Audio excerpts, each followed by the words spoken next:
I think it's probably second nature. Okay, so hopefully you guys can see that. Okay. Yeah. And if you have questions, I'll try and keep an eye on the chat too. If you'd like, I can read them to you when you have a. Okay. If we get them. Okay. That works. So for those of you that know or don't know, the PSEO program is a program for high school students. And PSEO, you'll hear it talked about kind of different ways. But PSEO is kind of the big umbrella of all the post-secondary opportunities that come from the college. But when we're talking about it specifically as the option to come on campus and take courses. So you might have options at your high school. Sometimes there's, well, AP doesn't really fall into this, but it's the same kind of thing. But college in the schools, or we call it concurrent enrollment, there are opportunities at your high school. What I'll talk about today is specifically for the option to come on Ramsey's campus. And that's what I'm used to saying, but you know what I mean, like either on campus or taking classes directly through us that might be online. So PSEO program has been around a long time. So it's been around since like the late 80s. And it was mostly for juniors and seniors, and now they're starting to open it up a little bit to sophomores. And I'd like to point out that it's kind of unique to Minnesota. I don't think people know that here because you guys are spoiled. I'm from Wisconsin originally, and I had no opportunities to take high school courses. I had AP, I guess, a couple, but and even now in the state of Wisconsin, it's pretty limited for students to be able to do anything like this. And it's certainly not free. So nationally, students usually are either paying full tuition or like half tuition to get this opportunity. That's free for you guys. So take advantage of it while you can. Minnesota is kind of ahead of the game in a lot of things with this space.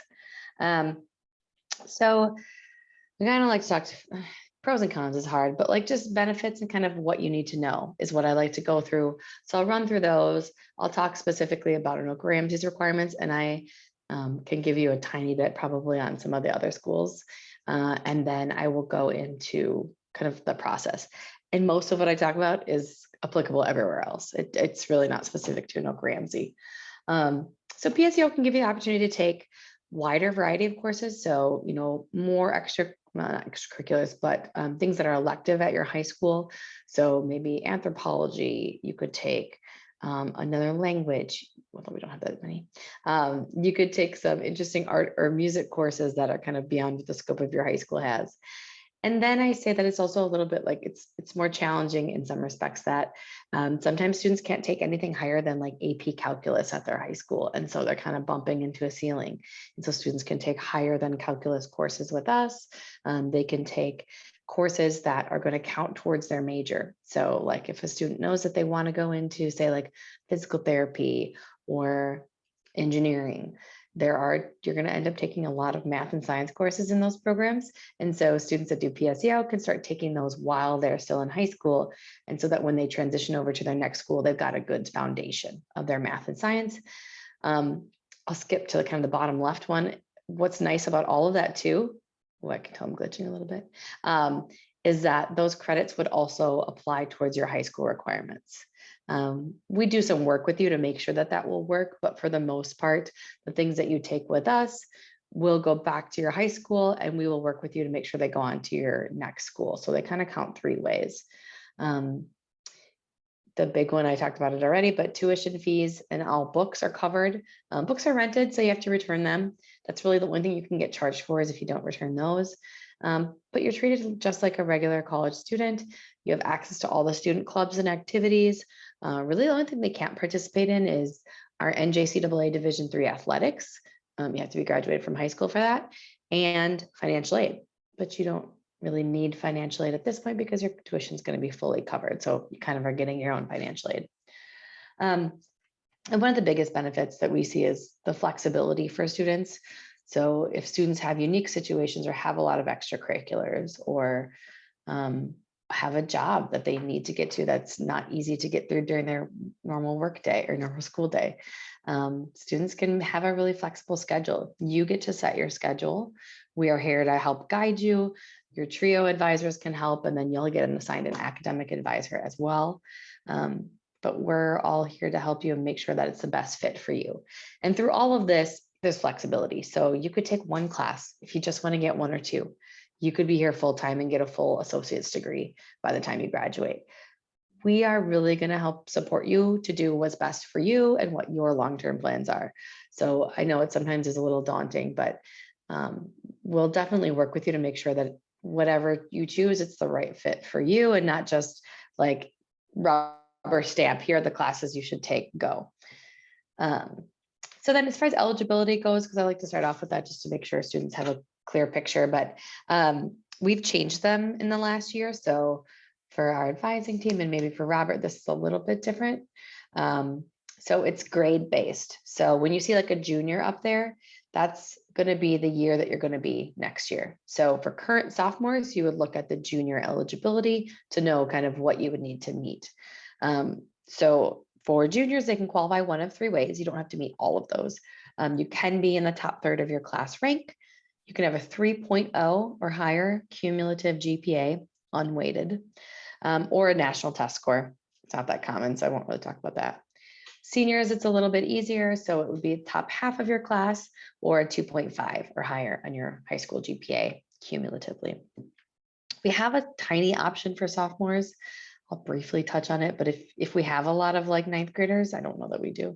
I can go deeper into that, but so sophomores, it's a limited option. So the first semester is just a career and technical course. So it's pretty narrow as far as what courses you can do, and eligibility is based on your MCA scores. So we can take 8th, or actually we can take 7th. 7th is an assessment spelled wrong, sorry. We can take 7th or 8th grade MCA reading scores, and it's just a score of meets or exceeds. But if you're interested in that option, feel free to reach out to us because it's kind of a less common option. I'll skip that. It's not that common for you guys. I'm sure you guys get this a little bit from your TRIO team, so I'm not going to go too in depth into these, but I like to make sure students know what they're getting into. There's no, for a lot of these, it's not positive or negative. It's just here's what it's probably going to be like. And is that the best fit for you? And if it's not the best fit, but you still want to do this, how do we support you and make sure that that works for you? So one thing, yep. Sorry to interrupt. But the presentation, it's still on PSEO post-secondary enrollment options. I don't know if you were trying. What the heck? Yeah, there's been like 4 slides. I'm so sorry. But I don't know if it's frozen, but that's what it's entirely possible. I thought that it was just my internet. I'm sorry I didn't say anything. Me too. Well, sometimes my internet is just the worst. Do you want to maybe email it to me and then I can post it? Yeah, I can real quick. It helps. Sure. Well, I hate that you guys are like having to like memorize everything. No, we're recording, so we we will have it with us here. Oh, I hate also that. So you guys over here, my actual like navigation for this is way over here. Oh, I see.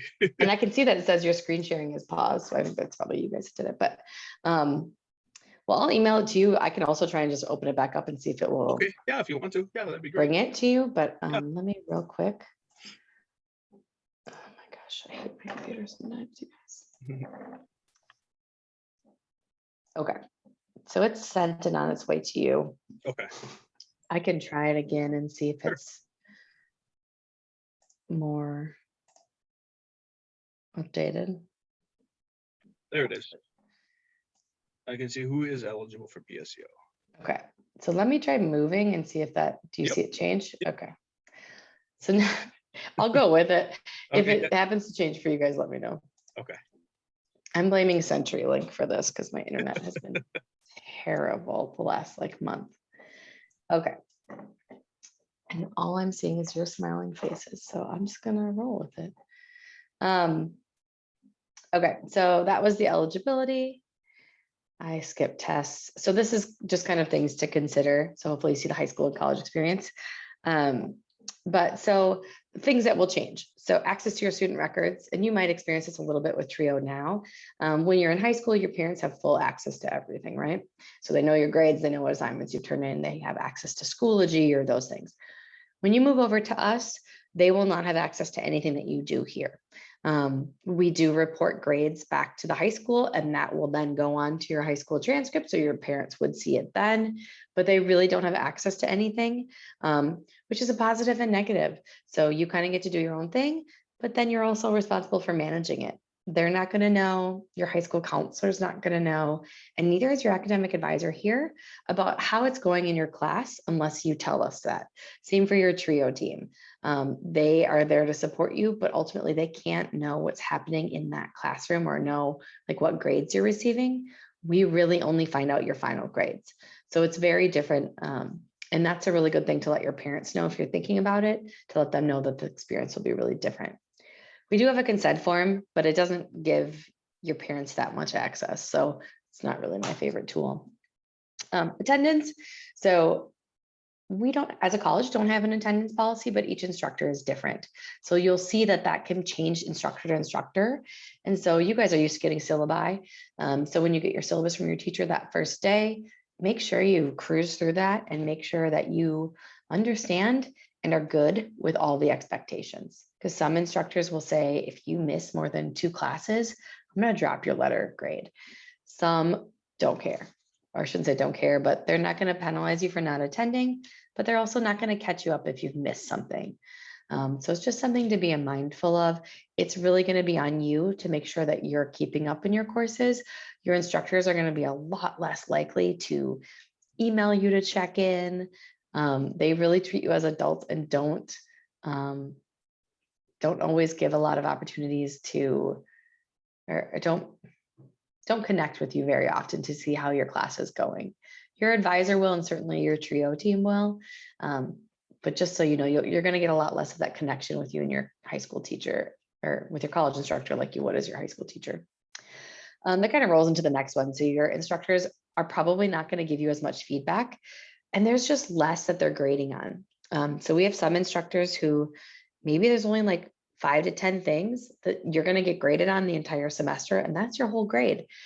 So it's really important that you're doing well on those big assignments.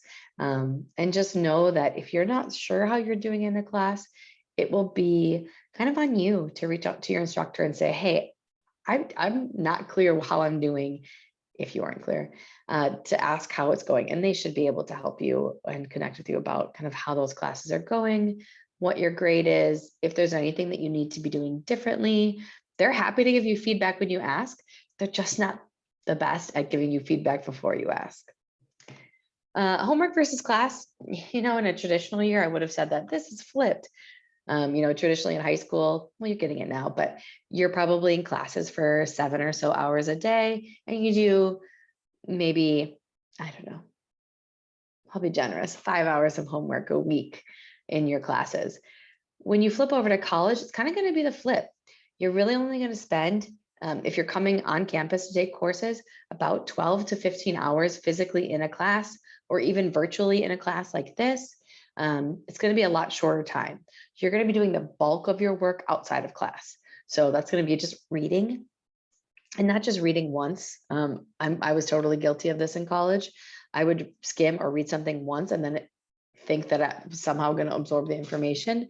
And I always thought that my teachers and counselors and people would help me kind of would teach me that information more.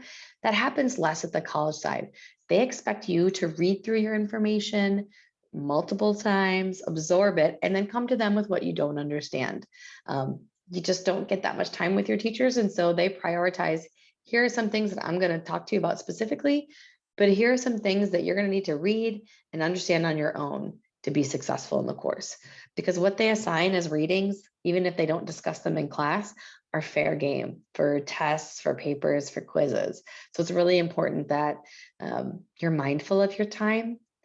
It's really easy for students, and we hear it all the time, that they see they only have to be on class or meeting virtually for a short amount of time in a week. And so they fill up the rest of their week with either fun things or extracurriculars or work. And they don't realize how much time they really need to give themselves. So we say, on average, about 15 to 30 hours a week is what you'll be spending outside of class. So it's a big time commitment. Just need to make sure that you're ready for that part. Actually, ready is not the right word, but like prepared for it. So I'll be honest with you, my freshman year of college, I did not do much outside of the classroom.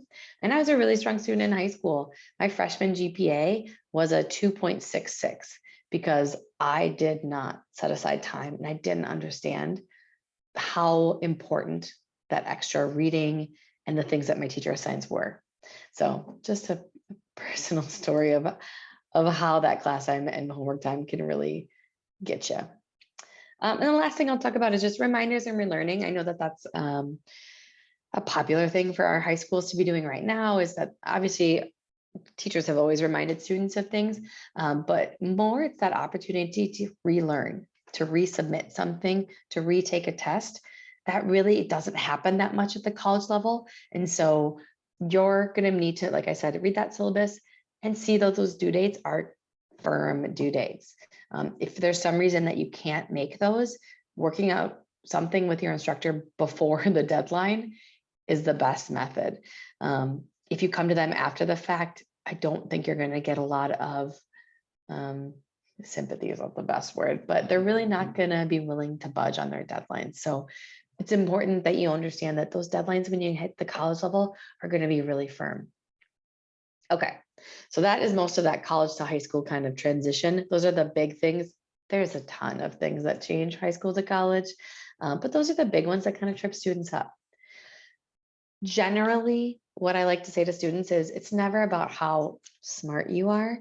It's really about what you're willing to put into it. So the biggest things I see that in students that are successful is that they're willing to advocate for themselves or ask questions. And that doesn't have to be just to your instructor. That can be to your advisor, to your high school counselor, to your trio team. And then they can help boost you and help you advocate for yourself to your instructor or to whoever else you need to. And then the time management, like I said, it can be really easy to see your schedule and think you don't have a lot to do. Okay, so I'm gonna move more into like some of the supports. I don't really love this page. This is just to say most of the classes at Anoka Ramsey are eligible for our PSEO students, but there are a few that are not. So when you're placed into classes, usually our PSEO students are placed into college level. Sometimes they might be a little shy on like math.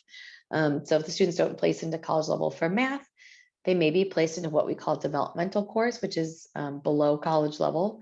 Those aren't covered by PSEO funding. In those scenarios, they would have you go back to your high school and build your skills and then come back to us when your math skills are up and ready. We have some competitive programs, our nursing and physical therapy assistant, where students can't actually take those like nursing courses as a high school student. But both our nursing and physical therapy programs have between like 4 and I think 7 classes that you would have to take, college courses that you'd have to take before you can even apply. So students that are interested in those programs can absolutely start taking those foundational courses so that they're ready to apply when they're eligible. And then the right side is just all the fun things that you can do that unfortunately the state doesn't want to pay for. So just a heads up on those. It's not that common that students take these anyways, but just so you know. And then the bottom, students aren't eligible to repeat courses if they earned a D or higher. So if you did well in the course or you passed the course, but you didn't do super great, if you wanted to retake it, you would have to either wait until you graduated high school and you could use other funds at that point, like financial aid, or you would just have to stick it out with the grade that you got. This is just to say, you know, I talk a lot about nitty gritty things, but we really want you guys to start thinking about bigger, longer term, what do you want to do? Because that's really helpful when we're helping you pick out your courses, to have an idea in mind. Doesn't have to be, I know I want to go to this school for this major, like that's great, and that helps us. But we want you to be thinking like, you know, generally, I think I want to help people, or I really love science. I kind of want to stay in that realm. Whatever you can do to kind of start ruminating on that and think about what you want your long-term career to be or starting pathway, that can really help us select better courses for you when you come with us. You guys might already know about some of these, but real quickly, there's a lot of people here to support you beyond your TRIO team. So we have an advisor, like I've mentioned. We have a lot of student life activities in a normal year.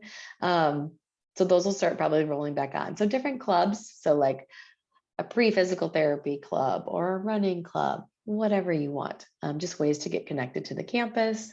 We have counseling. So if you really aren't sure about that career pathway, if you want to meet with our counseling team, they can do an assessment with you and talk to you about what those results are and talk about pathways at Anoka Ramsey and beyond. I think we know that so many of our students transfer, so we will not put you in a bubble of here are the degrees at Anoka Ramsey. We want to make sure that we're talking about those, but also what's beyond our doors.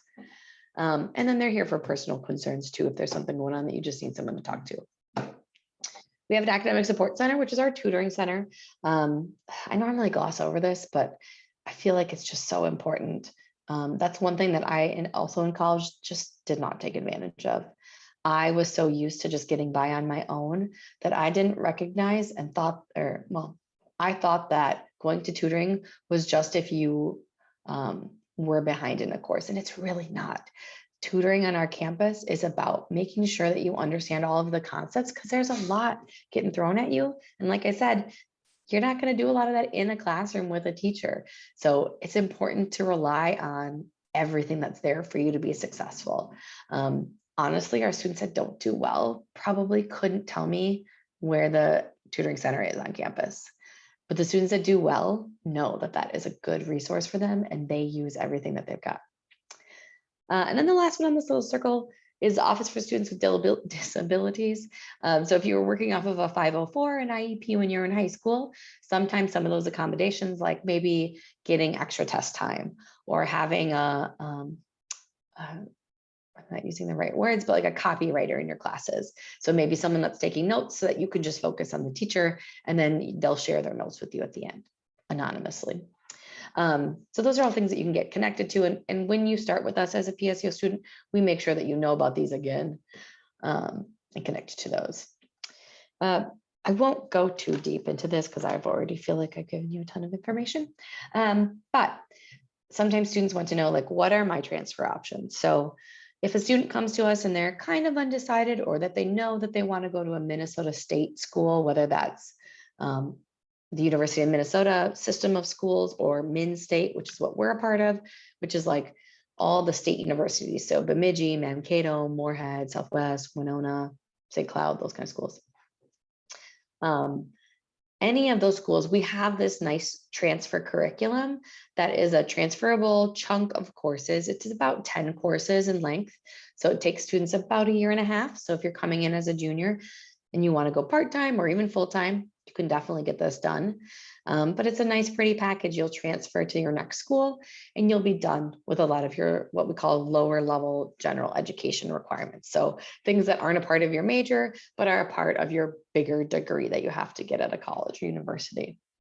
That's really popular. And what's nice is if you have high school requirements, pretty much all of those high school requirements will roll right into that transfer curriculum.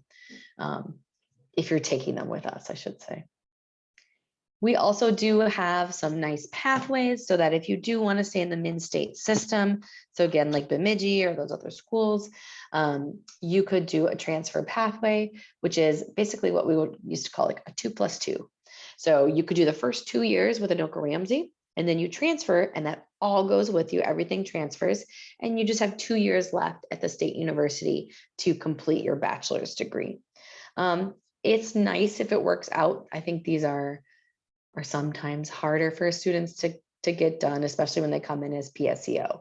But if you really know that you want to go to like St. Cloud State and go into their business program, doing the business associate's degree and pathway program with us, and then transferring is a great option because it just makes it easy. You follow one simple list of courses here, and you follow a simple list once you move there too. And your advisor will talk to you about all these fun options. Okay, the last one I'm going to talk about kind of in the transfer realm is a website that I would encourage you guys to look at now. You can make a free account. It's not Anoka Ramsey's account or website. So it's transferology.com. You can make free accounts. If you've taken anything at your high school, it's like an AP credit, you can actually just like type the information in, load it into your account, and then you could look at other schools and it will show you exactly how those classes that you've linked in your account will transfer that next school.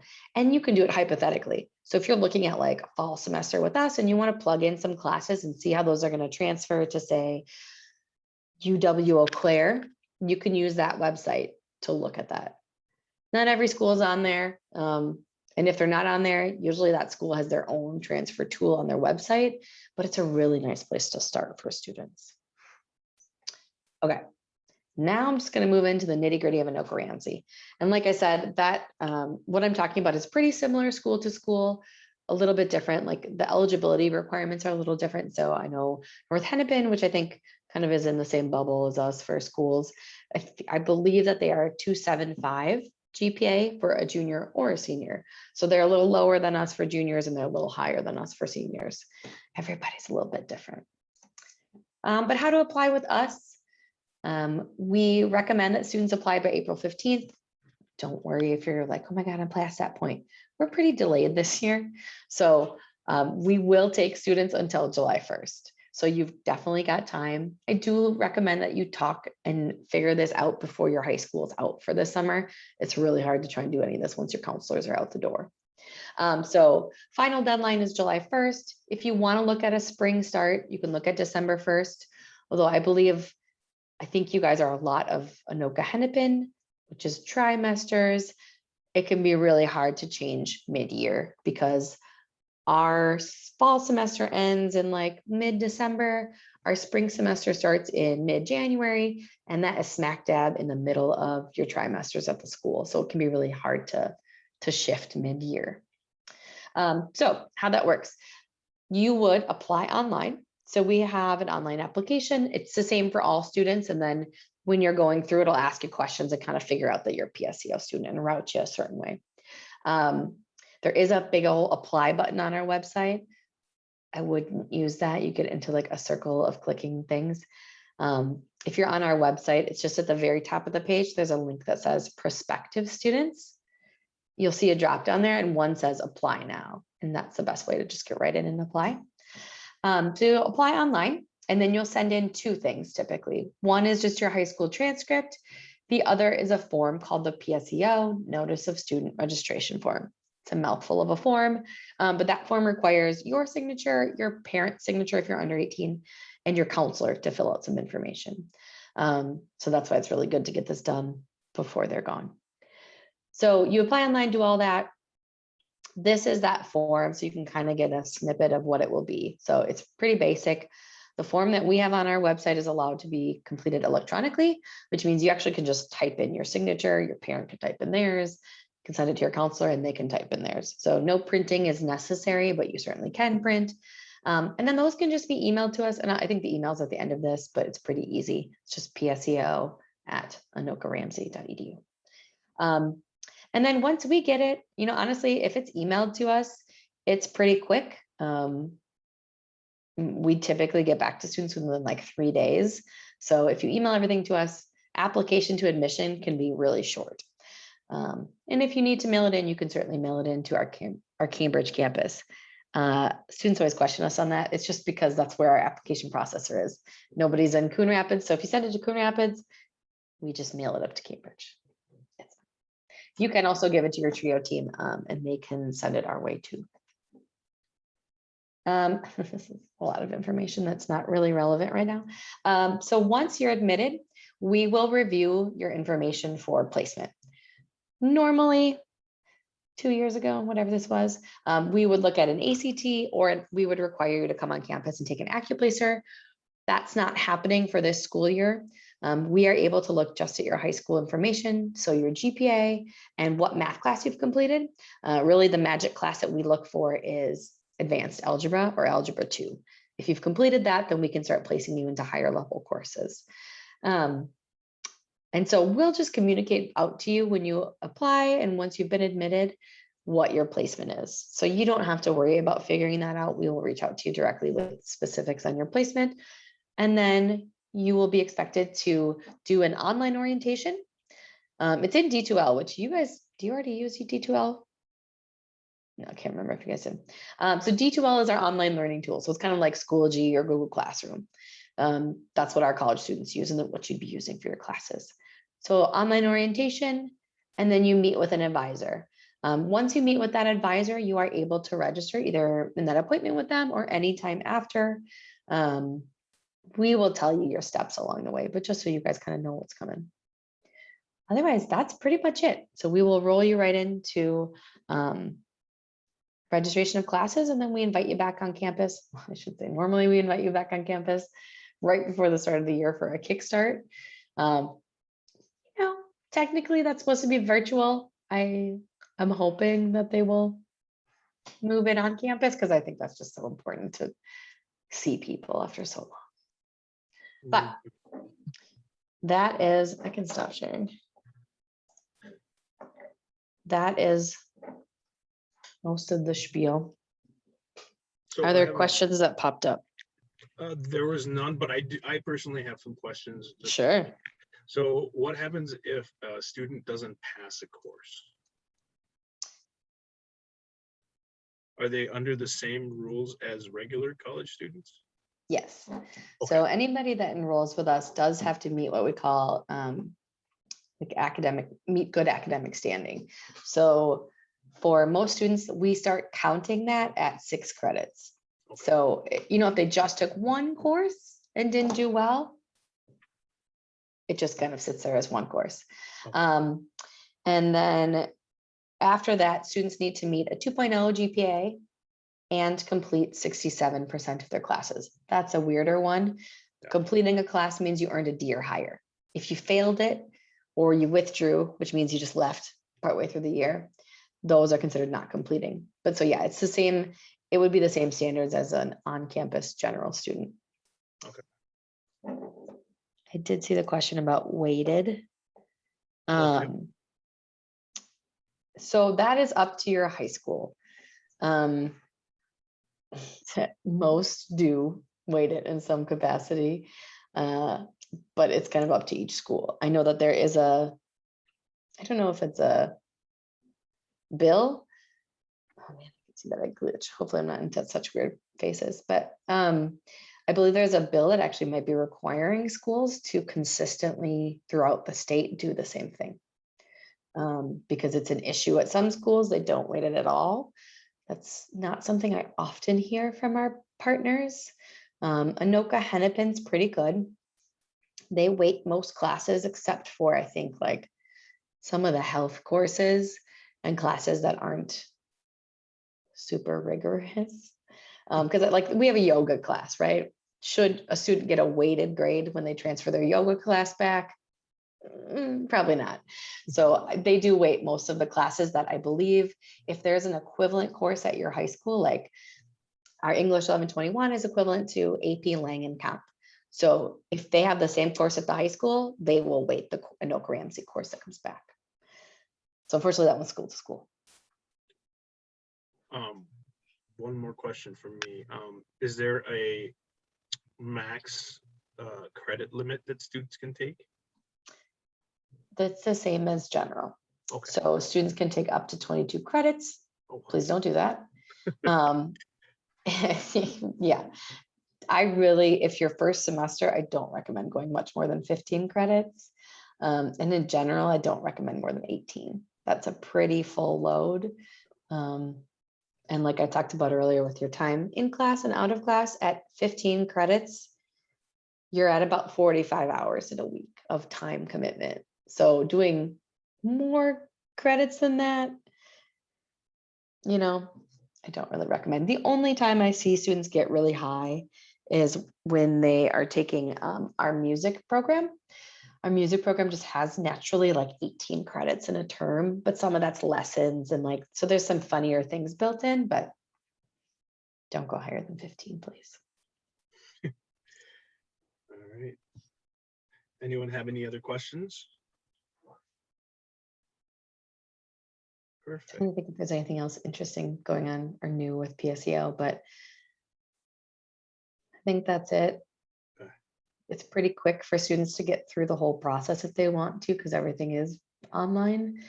I think before we had a lot of gaps, so it could take student like a month and a half from start to finish, but you can probably do it in 2 weeks from application, getting things in, admitted, doing orientation and meeting with your advisor. It can go pretty swiftly now. Is Anoka Ramsey the only college offering sophomores, or is it all the PSEO programs? Should be all, because it's a state, it's Minnesota Department of Education. It's an option through the state. So I don't actually know if we could say no to it, Okay. but most do. And then following up with Robert's previous question, if they don't do well, they get treated the same as the general college student. So when they get penalized or on probation, if they do very bad, do they have to go back to, like, do they have to take a semester off, or do they go back and take high school courses? Yeah, that's a good question. So it depends.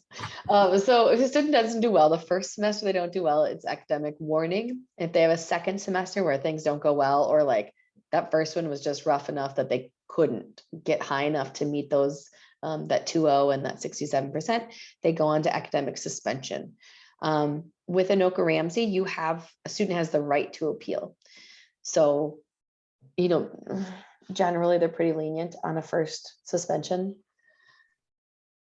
Makes me nervous with PSEO students, simply because if a student is on suspension or warning, man, I'm really glitching. They're at greater risk of not graduating from high school because they're not transferring those credits back. So technically, yes, they could come back as a PSEO student for, like, say if their junior year didn't go well and they want to come back for their senior year, they could. That's just really a conversation I'd want them to have with their high school to see if it's realistic and to figure out what the reason was that things didn't go well. I mean, if someone like got in a car accident and like that's why it didn't go well, and we know that they can improve, but technically they can appeal just like a regular student can. Well, and Abby too can't. So if a student, let's say, went under that completion rate and then was on suspension and didn't fix it, technically, right, they could be in a situation where when they go off to college after high school, they might be ineligible for financial aid. Correct. Yeah. Yeah, it depends on like where you go, to be really honest. I've had some, like if you're in the Minnesota state system, they honor that suspension and they would have that student appeal with them to get both be eligible to take the classes in the first place and to be eligible to receive financial aid. Because you touched on a good thing. When you're suspended from the college, you are suspended from taking classes and you're suspended from being eligible for financial aid, even though you aren't using it at all. So it can count against a student in that respect. I've also seen that like some private schools will be more lenient and just say, okay, I can see you were a high school student. We're willing to bring you on and we'll wipe out the suspension. Wipe out is probably not the right word, but like it's not going to impact a student's ability to transfer to some schools. So I think it's important for students to know that. But yeah, I mean, it does just kind of sit there on your Anoka Ramsey account unless you appeal and return to us, or you just move on. It would still technically be here, but it really wouldn't impact things. I don't deal directly with suspension anymore, so there probably are some nuances that an advisor would say differently than I do. But there was a chat, but that might be the same thing. So yeah, it can happen in the senior year. In that scenario, same thing. The student can apply or can appeal if they want to return to us. Or if they're moving on to a different school, they just should be really upfront with that school. Because we've seen it catch students late. So if you know that you're on suspension and you don't think your new school knows yet, it's best to tell them, because it's financial aid based. So it's like in the financial aid system. So if they know you're on suspension here and another school tries to pull your financial aid information, they're going to see your suspension here. So it's better to be upfront and work through their processes early.